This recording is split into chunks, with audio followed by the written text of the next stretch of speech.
판소리의 특징을 7, 8개쯤을 쓸 건데요. 제목만 쓸 거예요. 본인이 다 아는 내용이다. 그러면 뭐 메모할 필요가 없고요. 모르는 내용이다. 메모하시고, 모르는 내용이지만 뭐 딱히 메모할 필요는 없지 않겠나? 마음대로 하십시오. 어쨌든 나는 판소리를 수능에서 공부하는 입장의 학생들이 반드시 알고 넘어가야 하는 내용들을 쭉 써볼 테니까 본인이 아는 게 몇 개 있나도 세보시고요. 자, 첫 번째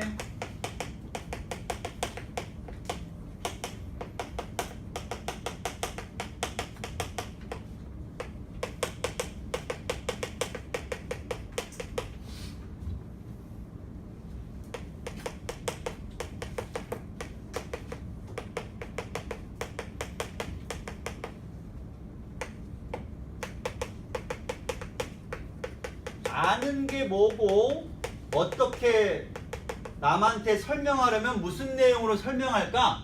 이런 걸 생각을 해보세요.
요 정도.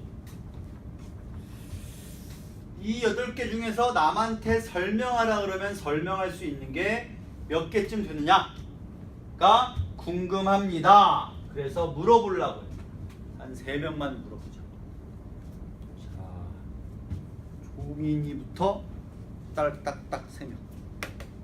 몇 개 설명할 수 있겠어요? 8개 중.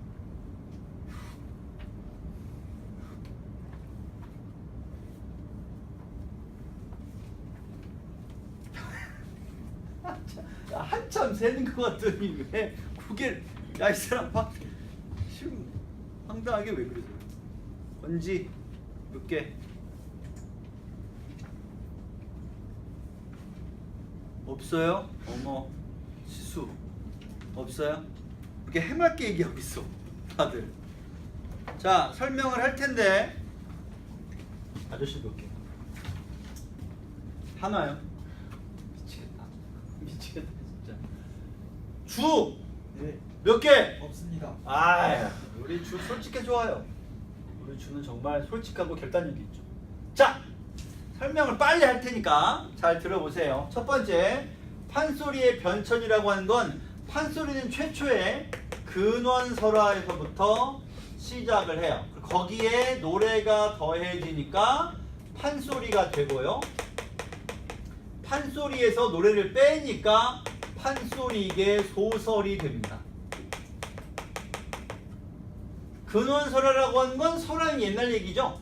그냥 옛날 얘기가 근원이 됩니다. 예를 들어서 판소리 수군가 혹은 흥보가 이런 판소리들은 옛날 얘기가 많이 모여서 만들어져요. 그래서 흥보가 같으면 처음에는 동물 보은담, 동물의 은혜 갚는 이야기, 그리고 선악 형제담, 착한 혹은 나쁜 형과 동생, 뭐 둘 중에 하나는 나쁘고 하나는 착하겠죠. 자, 그 다음에는 또 수군가 같은 경우에는 방위설화를 포함해서 맹인 계안설화 등등을 다 통틀어서 보통 판소리 하나에 적게는 5개에서 많게는 10개가 넘는 설화들이 뭉쳐가지고 긴 이야기가 되고요. 거기다가 음악을 붙이면 판소리가 되는데 주의할 건 판소리 사설이란 말을 보면 사설은 소설과 달라서요. 간단히 말하자면 가사입니다. 노래 판소리의 가사가 사설이고 거기서 노래를 빼고 소설로만 쓰면 그게 판소리계 소설이 되죠. 수군가는 판소리고 토끼전은 판소리계 소설입니다. 노래 가짜, 이야기 전자. 다르죠, 한자가.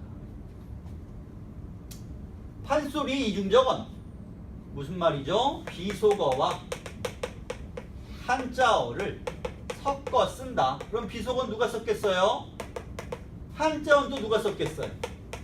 따라서 이것은 곧 적층성, 여러 계층이 판소리를 즐겼다는 증거가 된다 라는 거죠. 판소리 주제의 이중성, 요거는 좀 할 말이 많고 우리가 지금 이 수군가를 하니까 더 중요한데, 지수현 판소리 아니 토끼와 자라 이야기 결말이 어떻게 돼요? 수궁에 갔다가 토끼가 구라를 치고, 아니지, 약을 팔아, 아니죠, 거짓말을 해서 결국 도로 나옵니다. 자라가 용왕님 속지 마세요. 저 토끼 새끼 저 거짓말하는 거예요. 빨리 배를 따야 돼요. 그러니까 토끼야 용왕이 야, 배 따서 없으면 네가 책임질 거야? 빨리 데려가. 가서 모시고 가서 간 가져와. 자라는 술술하면서 육지로 데리고 왔습니다. 토끼는 바로 도망치죠. 그 다음 어떻게 해요? 그 다음 자라가 죽을 뻔한다. 죽진 않네요. 빌어. 누구한테? 토끼한테. 뭐라고 빌어요? 간 달라고? 제발 간을 제발 주세요. 토끼님 간 좀 주세요. 토끼 입장에서 줄 수가 없죠. 주면 자기는 죽으니까요. 자, 나 봐요. 세 가지 결말이 있어요. 첫 번째, 토끼는 도망칩니다.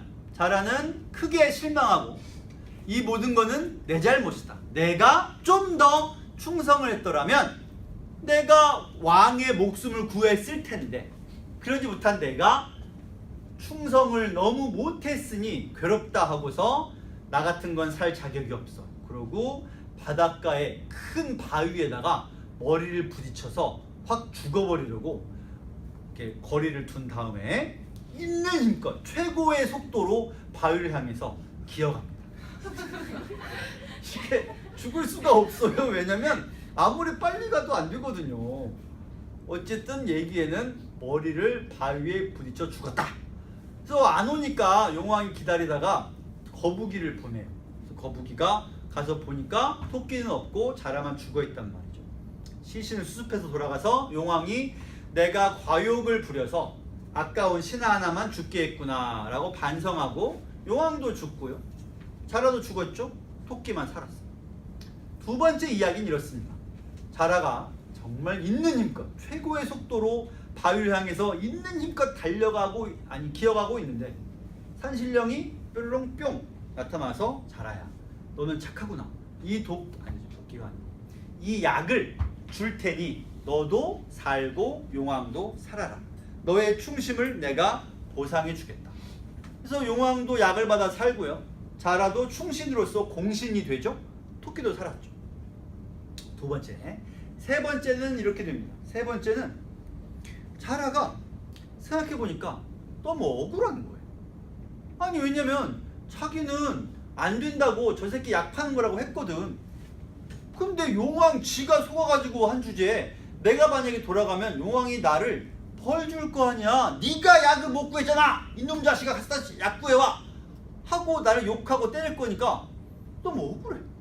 그때부터 민물에는 자라가 살고 바닷물에는 거북이가 살았다. 이런 결말이 있습니다. 자, 질문 이거예요. 여기 보세요. 표면적으로 수군가의 주제는 뭡니까? 권선징악이죠? 그 다음에 지혜, 그리고 탐욕을 부리지 마, 이런 거예요. 그런데 자, 잘 들어봐요. 여러분이 사대부 집안의 할아버지로서 어린 손자를 이놈 앉아봐라 하고 아직 무릎에 뼈도 아물 성치 않은 애를 꼬맹이를 꿇어앉히고 할아버지가 근엄하게 이 이야기를 해줘요. 세 버전 중에 어떤 결말을 택할까요? 충성을 바치고 보답을 받아서 충신으로서 임금에게 공을 세우는 게 당연한 결말이 어울리겠죠. 반대로 여러분이 관리들의 착취와 수탈로 인해서 한 끼 한 끼 먹는 것조차 힘든 서민 집안의 할아버지, 할머니, 손자를 품에 안고서 우리 애기 할배가 재밌는 거 할게 하고 옛날 얘기를 해줍니다. 세 버전 중에 어느 결말을 택하겠어요? 지가 살겠다고 불쌍한 토끼의 간을 탐냈던 저 탐욕스러운 왕과 그 신하들이 모조리 죽어버려야 속이 시원하죠. 토끼는 지혜롭게 도망쳤고요.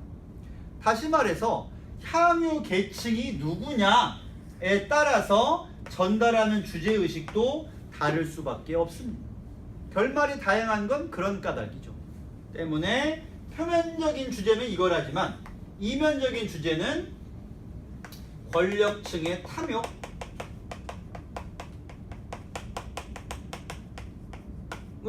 다루고 있습니다. 물론 서민도 탐욕을 부렸죠. 토끼가 안 갔으면 됐을 테니까. 그러나 서민만 탐욕이 있느냐? 그럴 리가 없다는 거지. 흥부가는 표면적 주제가 뭐예요? 권선징악과 형제간의 우애죠. 이면적 주제는 뭘까요? 흥보의 제일 슬픈 점이 뭐예요? 가난한 거? 무능한 거? 아닙니다. 아무리 일해도 가족을 먹여 살릴 수 없는 거죠.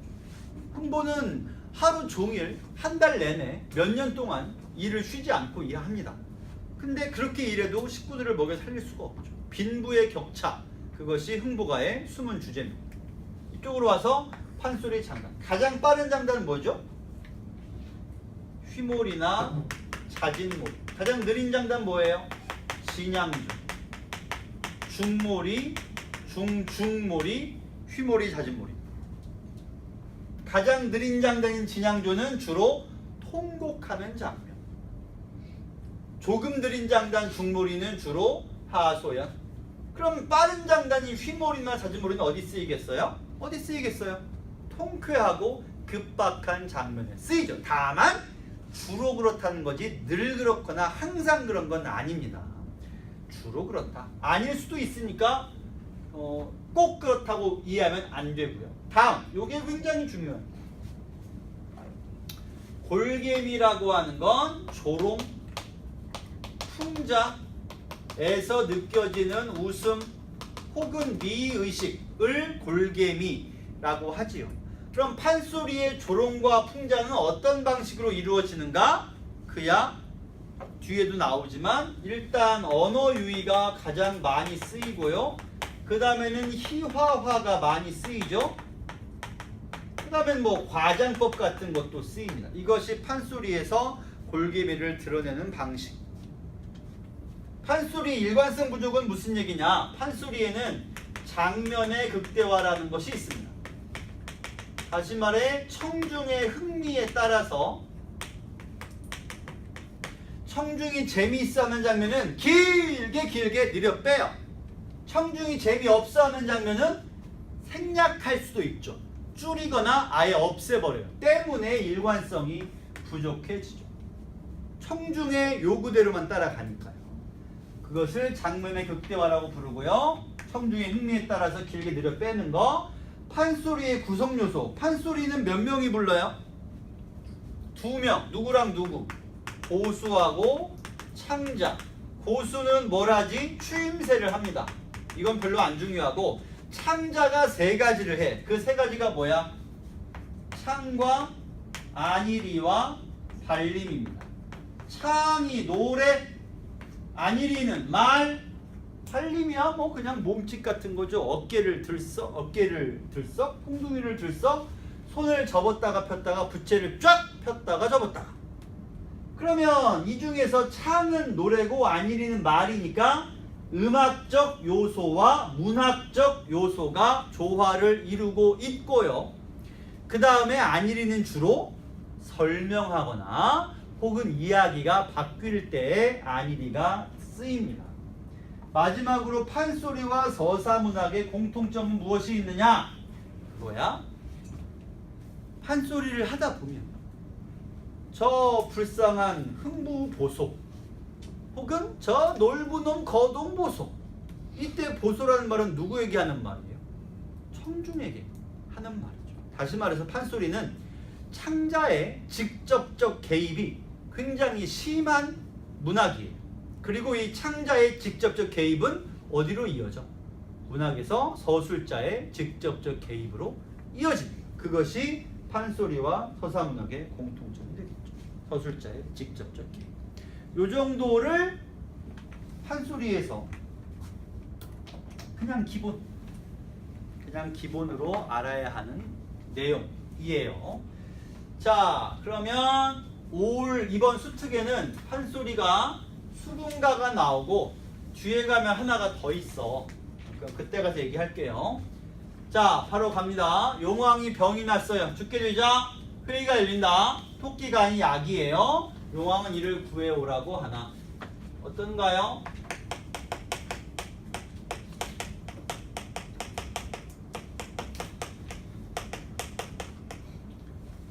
여러분 상상해봐요. 만약에 2019년에 대통령이나 국회의장이나 혹은 뭐 어쨌든 높은 권력자가 큰 병에 걸렸는데 그 특효약이 서민의 간이야. 그래서 그 사람이 그걸 구한다는 기사라도 뜨면 끝장이죠.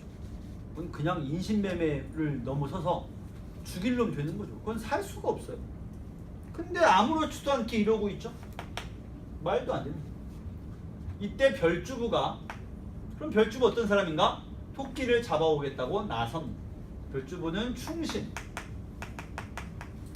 그러나 별주부 역시 서민의 이해를 도외시. 이때쯤 해서 이런 어려운 단어도 하나 알아두자. 도외시라는 말은 아예 신경 쓰지 않다, 무시하다, 이런 뜻이죠. 자, 그 다음 우리 읽는 부분은 뭐냐면 자라가 와서 토끼를 데려가려고 설득하는 장면입니다.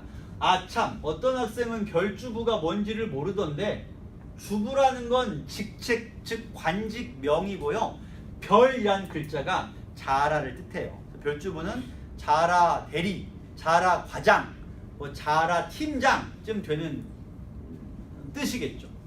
자, 뭐 우리 용궁 별천지라 여기서부터 다음에 여기까지, 그러니까 그냥 전부 용궁을 이상향으로 서술하는 장면, 열거, 과장 등등이 많이 쓰였죠. 그래서 여기는 딱히 이 내용을 다 알 필요조차 없고요. 다만 한 가지 더 중요한 것은 이 부분이 장면의 극대화라는 표현 기교가 쓰였다라는 거죠. 이렇게 길게 쓸 필요가 없는데 길게 쓴 것은 청중의 흥미를 유발하고 또 청중이 여기를 좋아했으니까 이 대목을 길게 뺀 것으로 보면 되겠습니다. 그래서 뭐 유리기둥이 있고 단청이 있고 하늘을 쏟았고 등등 용왕이 즉위했고요. 신선주가 있고 약이 있대. 뭐 풍류도 있고요. 다 좋아요. 좋단 얘기야. 그 다음에 다만 주의할 게 여기 이 부분요. 여기서부터 여기까지. 이 부분에서 1명, 2명, 그 다음에 3명, 4명, 즉 고사 속 인물이 등장해요. 인용한 거죠. 근데 이거를 굳이 알 필요가 있나요? 알 필요가 있죠. 이것은 양반층이 향유했다는 증거입니다. 왜냐하면 서민들은 이런 이름들을 거의 모르거든요. 알 수가 없어요. 그래서 이 부분은 양반층이 아니면 이 내용이 여기에 들어갈 일이 없어서 양반층이 향유한 증거가 돼요. 그래서 옳테면 오고 말테면 마오라고 말하는 걸 보니까 일단 여기 참 벼슬이 이제 토끼의, 즉 서민층의 탐욕을, 욕심을 자극하는 거죠. 서민층의 욕심을 자극해서 끌고 가려고 하는 거예요. 그러면서도 옳테면 오고 말테면 마오라고 하면서 밀어내는 척하고 있지만 오라는 거죠. 이렇듯 말을 하고 안일이에요. 말로 하는 거죠. 아까는 진양이죠. 굉장히 슬픈 걸 줄 알았더니 슬프진 않았어. 제일 느렸고 말로 합니다. 내려가니 따라가며 여보 별 주고 그럼 내 친구들한테 인사나 하고 오리다. 어허 큰일을 여기저기 묻는 법이 아니오. 생각이 달라서 가지 말란 소 있을 거 아니야. 길가에 집 짓기는 3년이 걸려도 못 지난 말이 있죠. 이 속담과 똑같은 의미의 속담. 김태희 씨 어떤 속담이 있을까요? 사공이 많으면 그렇죠. 사공 많으면 배가 산으로 간다.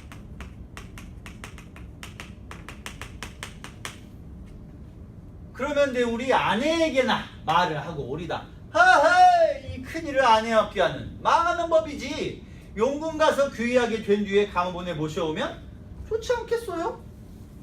그러면 그냥 값세 하고 결국 설득 당했어요. 그래서 여기서는 자라에게 이 말이 긴장감을 유발하죠. 자라에게는 긴장감이죠. 그리고 만약에 토끼가 끌려가지 않기를 바라는 서민이 있다면 이 장면이 오히려 이완에 가깝죠. 토끼에게는 이완이고요. 자라에게는 긴장입니다. 이 대사는. 자라는 앞에서 앙금앙금, 토끼는 뒤에서 깡짱깡짱 용궁을 데려갈 때 이렇게 음성상징, 물론 지금 의태어인데 음성상징어를 많이 쓰는 것도 판소리의 특징이에요. 이렇게 쓰면 생동감, 생생한 느낌이 많아지니까요. 여우가 나 앉았습니다. 여우가 토끼야 어디 가냐? 뭐 들어가냐? 허 불쌍하다. 저 토끼야 천박한 마음을 못하려마는 옛 성인이 이르기를 여우가 토끼 돌봐주니 이것도 고전을 인용한 것이죠. 사실 이것은 상식에 어긋나요. 여우는 육식동물입니다. 근데 토끼를 왜 돌봐줘요? 잡아먹으면 잡아먹었지. 때문에 말이 안 돼. 그럼 이것은 아마 고전 속의 어느 구절을 인용한 것이고 그렇다면 이것은 역시 양반층이 즐겼다는 증거가 되겠죠. 자, 그래서 내가 너를 말릴 테니까 너 옛일 모르니? 예부터 타국의 딴 나라에 벼슬 갔다가 못 되면 굶어 죽고 잘 되면 객사. 객사란 말은 길에서 죽는다라는 뜻이죠. 다시 말해서 비참한 최후를 맞이해요. 그러니까 멀리 욕심 때문에 가지 말라는 것이죠. 멀리 가더라도 욕심 때문에 가면 안 되고 욕심이 있으면 아예 멀리 가지를 말아라 라는 거예요. 가지 마라 만류를 합니다. 여우가 만류했죠. 토끼 듣더니 뒤로 발딱 낮아빠지는데 여보 별주부 잘 가시오. 그러면 이 대목에서는 여기 역시 앞에서 말한 이 대목도 자라에게는 긴장인 대목이 되겠죠. 그리고 여기서 토끼가 안 간다고 하니까 토끼에게는 이완이고요. 자라에게는 긴장인 대목이에요. 별주부 잘 가시오. 벼슬을 주는다니 객사하러 갈 일 있어? 큰일 날 뻔봤어. 별주부 기가 막혀. 하려면 잘 가시오. 좋은 친구 두었으니 둘이 가서 잘 지내시오. 물론 좋은 친구는 반어가 되겠네요. 그 다음에 여기 돌아서며 남의 오장 쑤시는 웃음 요거예요. 이 표현, 이 판단, 이 웃음이 남의 오장 쑤시는 그런 웃음이라는 판단을 누가 했느냐? 창자, 즉 서술자의 주관이죠. 서술자의 직접적 개입에 해당하는 거야. 그냥 웃었다라고 하지 않고 남의 오장을 들쑤시는 남의 속을 아주 뒤집어 놓는 웃음을 웃는 거라고 누가 판단하냐는 거지. 허허, 이 제복이 아닌 것을 권한다고 될 일인가? 자라가 자극하는 말이죠, 이건. 그래서 이 부분이 자극하려는 의도입니다. 토끼 따라가면서 별주부, 내 복이 아니라 뭔 말이요? 토끼는 정말 귀가 나노 수준으로 얇습니다. 남의 친구 좋은 인정, 나쁜 말이 부당하다. 남의 친구 좋은 인정이란 여우를 가리키죠. 당신이 모르니 내 말하리다. 사실은 내가 여러 날 전에 왔는데 처음에 여우를 만났어. 저를 데려가 달라 하나. 이렇게 큰 따옴표, 여기서부터 여기까지. 따라서 이때 저는 여우를 가리키겠죠. 여우가 나를 데려가라 라고 했지만 간교한 저놈의 심술 가까이 안 하려고 못하겠다 했더니만 이 속을 어찌 알고 토선생을 떼어버리고 지가 따라가려고 하는 짓이요.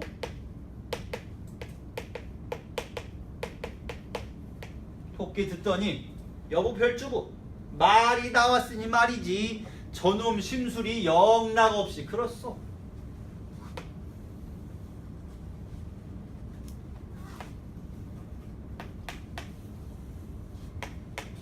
이렇게 되죠.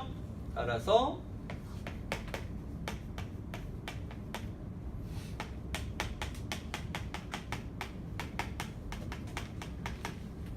이렇게 됩니다. 뭐 뻔한 얘기니까요. 한참을 따라가더니 따라서 우리는 여기서 지금 계속 뭐가 반복됨을 알 수 있나요? 계속해서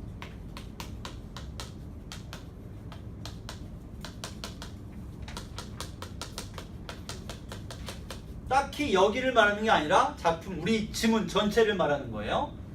당연히 청중의 흥미를 유발하지요.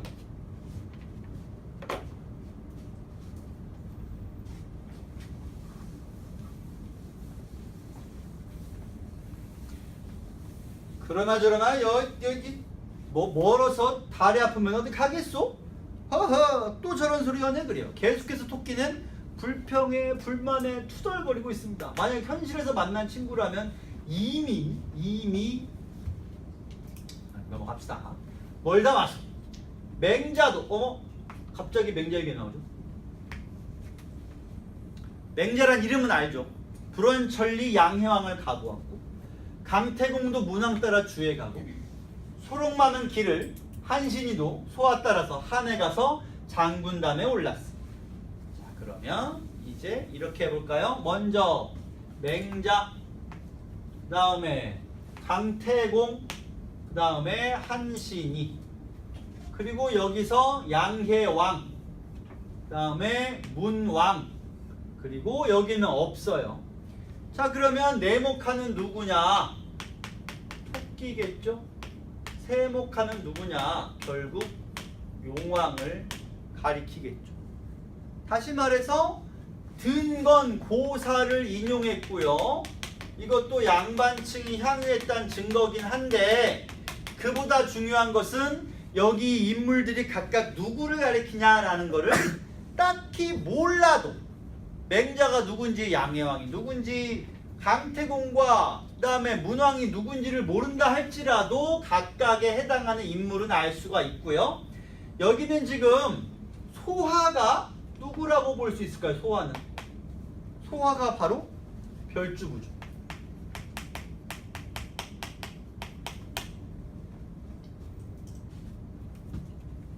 그럼 하나 질문. 이게 가리키는 게 뭐였어요? 이거 여기 이 부분이 가리키는 거. 이 부분을 얘를 따라서 이걸 지나서 여기에 간 거예요. 그럼 이거는 어디? 통로, 바닷길을 말할 것이고 여기는 용궁을 말하겠죠. 그러니까 가리키는 게 조금씩 달라. 흥미롭게도. 출제 입장에서는 편하죠. 명확하게 의미는 드러나는데 너무 전형적이어서 뻔하지도 않고요. 출제하기는 흥미롭게 여겨진 대목이 되겠죠. 자, 그래서 각각의 의미를 파악을 했고, 그러니 날 따라가자. 값새 강물을 바라보니 넘실넘실 떴는 배는 한간강에 어부시인 싣고 가는 배인가, 양자왕 푸른 물결에 왕래하는 거룻배인가, 강 건너 술집으로 술 사시고 걷는 배인가, 푸른 물결 떠다니며 쌍쌍 갈매기 떠다니며. 그러면 요까지는 쓸데없죠. 이거 없어도 돼요. 이거 왜 나와 갑자기? 어부시인 뭐 양자강 술집 얘기 뭐 왜 나와요? 요거는 그냥 양반층의 문화를 그대로 갖다가 쓴 겁니다. 없어도 돼. 그러니까 다시 말해서 그게 전개와 무관하다고요. 이게 여기 들어있을 이유가 없어요. 그냥 집어넣은 거예요. 관객 중에 양반층이 있었겠지. 자, 이제 벼슬하러 갑니다. 앵무새 전해라 하고 내려갈 때 바람 불어서 물결이 워르르 술렁쇠하고 흘러가니까 토끼가 깜짝 놀랐어. 아이고, 저물 봐라. 저물 속에 들어가서 흘러매면 말고 나더러 용왕로를 타려도 내가 못 가겠소. 저물이 짜기까지 하는데 조목은 먹으면 참자가 높겠네. 그러고서 따뜻한 양지 끝에 가서 그 잘생긴 낯짝을 요리 뒤적 저리 뒤적 하고 앉았겠다. 별집을 기가 막혀. 에레이 순참놈의 자식 하고 진짜 이제 터진 거죠. 폭발해서 막 화를 내. 자, 그러면 질문. 요거예요. 요거만 얘기하고 본문 수업이 끝납니다. 누가 저렇게 말했으며 정어예요? 반어예요? 일단 정언가 반언가부터 말해봐요. 정어겠어? 반어겠어? 반어죠. 왜냐면 지금 잘생겼다고 말할 상황이 아니잖아. 여기까지 드디어 천신만고 끝에 바닷가에 왔더니 오자마자 무서워 안 가. 그리고 양집 곁에 가서 바닷물에 얼굴이나 비춰보고 요리 뒤적 허리 뒤적 하고 앉아있어. 그걸 보고 잘생긴 얼굴도 아니고 잘생긴 낯짝이라고 하는 이 낯짝이라는 말은 여러분이 쓸 때도 쓰다시피 긍정적인 표현이 아니죠. 더 중요한 질문은 이거예요. 잘생긴 낯짝을 반어적으로 누가 사용했겠어요? 거술자가 아니라 창자죠. 판소리니까 창자의 직접적 개입이 되겠어요. 이게 어딜 봐서 잘생긴 낯짝이라고 할 상황이에요. 정말 잘생겼어도 이 상황이 잘생겼다고 하면 그것은 반어일 판에 토끼 반어적인 표현입니다. 이 뒷내용은 굳이 뭐 내용상으로는 다 알고 있는 거죠? 말할 필요 없겠죠. 됐습니다. 필요한 얘기는 다 했고요. 수군가는 기출이 있느냐? 있습니다. 당신들 책에 실어놨는데 수군가 자체는 좀 오래된 책이란다. 프린트에 줄 건데요. 줬나? 내가 어디까지 줬지? 3분의 2. 3분의 3은 안 줬어요? 안 줬어? 오늘 줄게요. 거기 보면 수군가는 기출이 하나밖에 없고 토끼전 기출이 최근에 2015년인가에 수능에 나왔었어요. 그래서 그거 실어놨으니까 확인해 보세요.